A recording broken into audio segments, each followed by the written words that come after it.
This week, Rick and Morty fans got jump scared with some of the worst news they've received since the Szechuan sauce riots of 2017. God rest all those lost souls.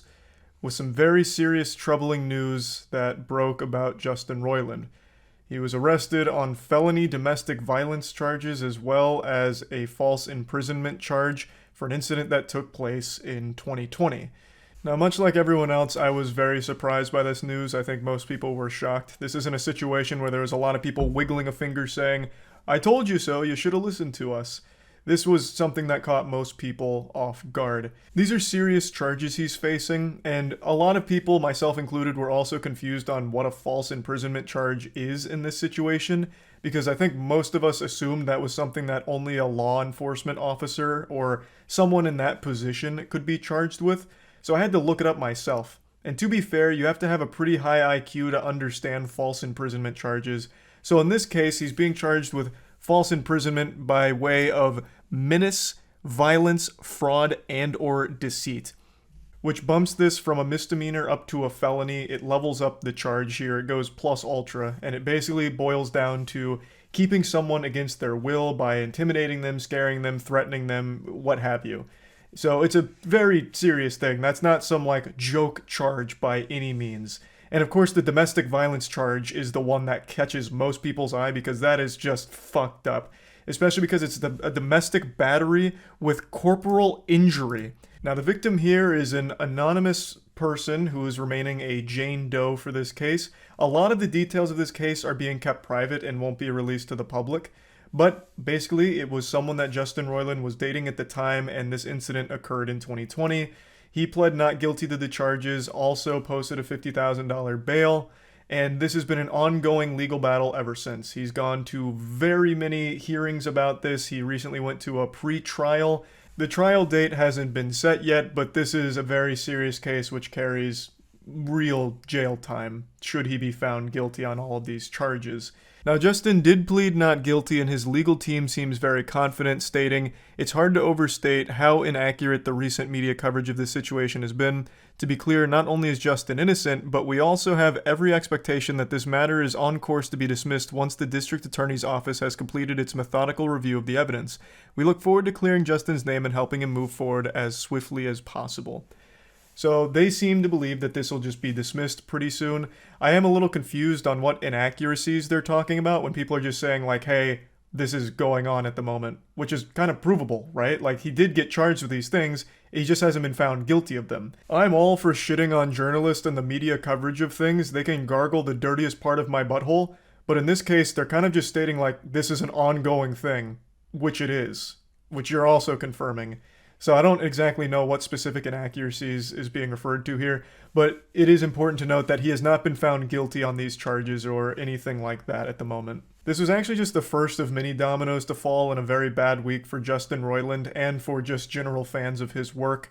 A lot of news was breaking about Justin Roiland having a pretty predatory past in terms of how he talks to fans through DMs and shit. None of the text messages and DMs that have been leaking have been completely confirmed as real or verified as of the moment, so I won't really bother showing them. They are turbo cringe, and I, again, don't know if they're real or not, but they're out there. There's a lot of them as well. But one thing that is confirmed is that his game studio, Squanch Games, did actually have to settle a sexual harassment lawsuit back in 2019. No, that's news to me. Justin Roiland had some more shit come out today. Uh-oh.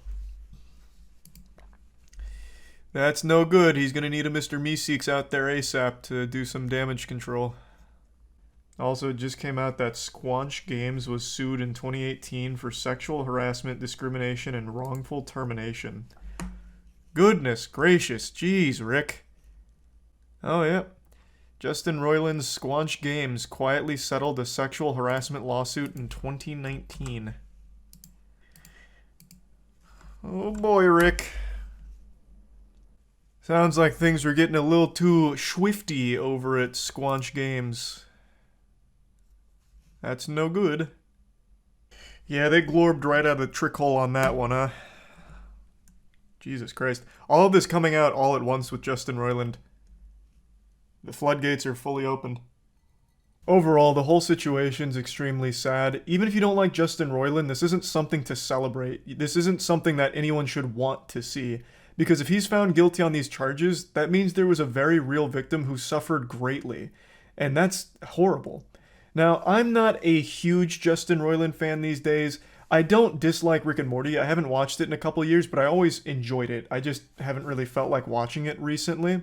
But I didn't like High on Life. I dropped it after a few hours. The writing just became an actual headache. And I'm no fan of fourth wall breaking. I don't find it extremely comedic. So when you like press pause in the beginning of the game and then you unpause and it's like, you just pause the game? You just pause the game during a firefight? Are you dumb? How could you just pause the game? You just paused the game during this gunfight? Oh man, we got a real stupid guy here because you just paused the game during a firefight because you weren't thinking, pausing the game. I can't believe you paused the game. Just droning on and on and on. I couldn't deal with it.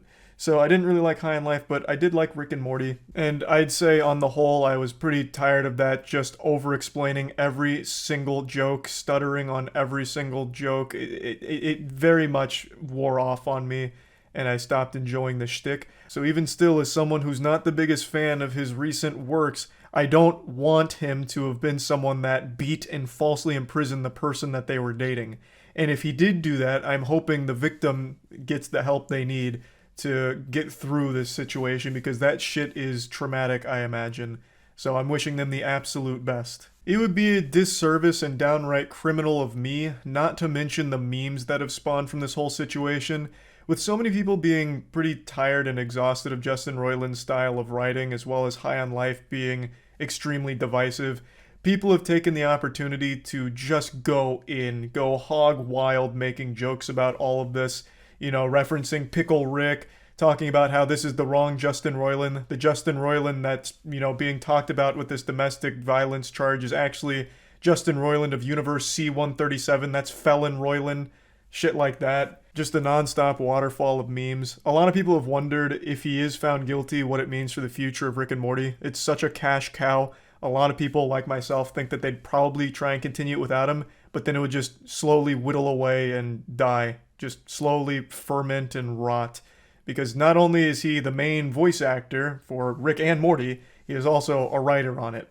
So if he is found guilty, I don't know how you replace him. The show's quality would be in the shitter and it'd fall off really hard. But I do think they would try and continue it without him, but it wouldn't be successful. That would be my thought if he's found guilty here.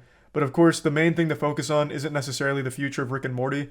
It's on whether or not someone was truly beaten and falsely imprisoned by this guy, because that is absolutely fucking horrible. Yeah, I just wanted to kind of go over this situation a little bit here since it's one I've been glued to for the last few days to see any new developments and what's going on with the whole thing. It's a pretty sad set of circumstances overall, and yeah, just wanted to talk about it a bit. That's it. See ya.